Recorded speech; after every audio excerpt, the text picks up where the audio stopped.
Alrighty, so we're making some really good progress here. So in this video, we're going to focus on step 5 of updating the Angular component and step 6 of displaying the data in an HTML page.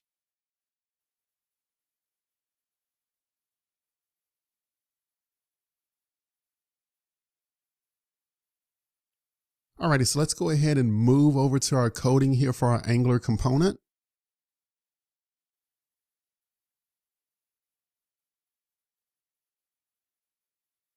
So this is our product list component.ts.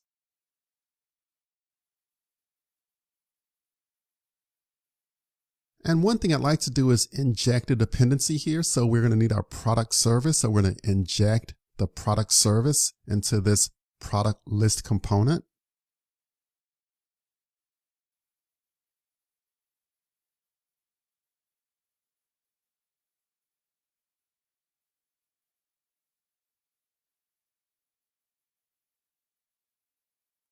Alrighty, so we have that dependency injected here. And then I'll set up a property here for products. It's an array of product.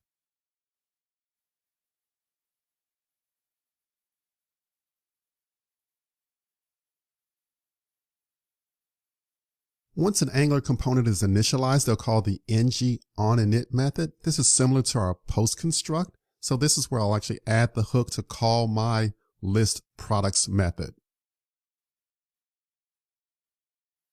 And I haven't defined the list products method. I'll actually define it here.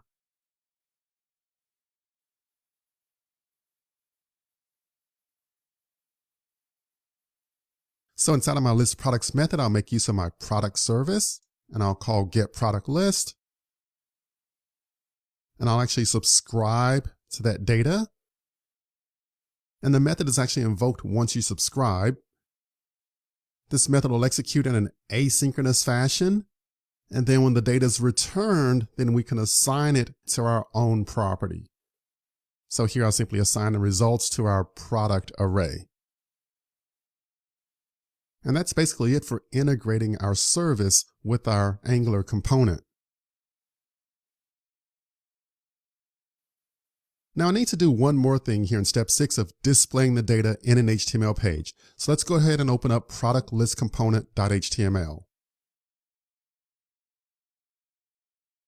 And so right now it's very simple. It just says product list works. Let's go ahead and remove all that and let's add our own custom code. So we'd like to just simply have a collection of paragraphs with the actual names of the products. So right now we're just keeping it very simple. We'll get into table stuff later, but let's just keep it simple for now. So I'll set up a paragraph and I'll use ng4, let temp product of products. So we're accessing the products from the component and those values were assigned based on our call to that service. And now I'll simply display the product name and also the product price.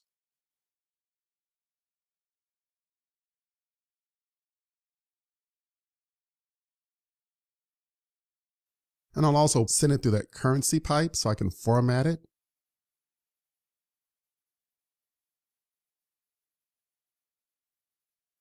And that's basically it here for creating the HTML page. This looks good so far. Okay, so let's go ahead and test our application. Let's move into my terminal window here and get things up and running. And then also as a little side note, make sure you already have your Spring Boot app up and running too.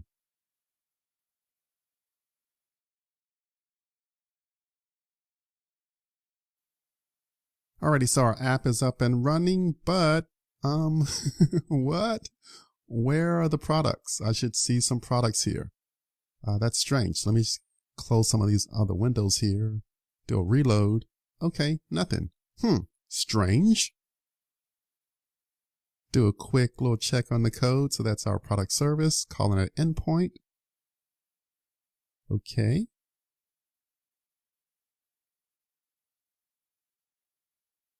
And let me just test that endpoint. Okay, yeah, so my Spring Boot server is up and running and it's sending back data. That looks good. I'm not sure what else is going on here. And let me investigate a bit further. And I can use the tools of my browser here. So more tools, go to developer tools. And so this will basically show any JavaScript or browser errors. And ooh, good. Look at that. Access to the HTTP requests at localhost 8080 API products from origin has been blocked by CORS policy. No access control allow. Ooh, got it. That same origin policy. Yeah. Okay. So that's what's going on. So this is all a planned exercise because I wanted you to see this because this is a common pitfall with building full stack applications. And so we know how to solve this, right? We can solve this by making use of the add cross origin annotation on our Spring Boot app. But this is just a good exercise for you to see how you'll get this error message only if you dig into it. On the page itself, you won't see this given message based on the coding that we've created so far. But anyways, no problem, no worries. We can resolve this in the next video. So I'll see you there.